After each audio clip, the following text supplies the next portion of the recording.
Dark Pictures Anthology's Little Hope is a third-person interactive horror game that continues the first season of the bold and scary campfire stories in an immersive and shocking manner. This installment creates several points of immersion and a plot twist that will have the player both shocked and sad for the protagonist. While creating a connection for the player with the several characters that we interact with, the game will also take it back to the 17th century when the Salem witch trials began, throwing the player into one of history's most brutal moments. What's going on, you guys? It's your Huggable Hipster here, and welcome back to today's review. Today, we're going to be diving into Dark Pictures Anthology's Little Hope. Just like any other Dark Pictures game, we have the wonderful and ever so illustrious curator, like a friend welcoming us back home with tales of deceit, horror, and delight.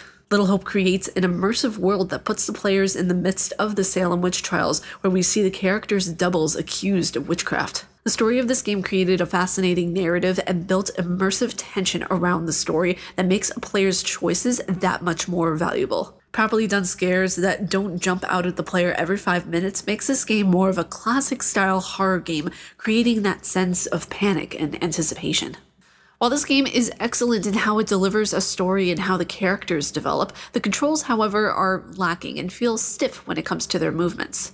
Moving the characters was like moving a doll in various positions, not fast, and created a slow experience. Not only the controls, but the dialogue at times felt like it was out of place and again stiff in how it came across to the player, depending of course on how fast the player is in choosing the dialogue set, what mode of difficulty you're on, and how fast you are at pressing the buttons during a QuickTime event. By the time the end of the game rolled around, I was in a state of shock. The ending of the game is a carefully crafted one, and it made me love the Dark Pictures games purely for the writing and how cleverly written the story is and how it's approached, creating mystery, suspense, and of course an astute understanding of how fear works in a person's mind. Some people want a slow burn to their horror that builds tension and heart-palpitating nervousness. But you guys, that was it for me for this review. If you guys want to see the article version of this, just go down to the description below and you guys will find my blog area where you guys can check out the article version of this video. But if you guys like my face and what I do, please be sure to subscribe and hit the button down below. I make videos every day here on YouTube.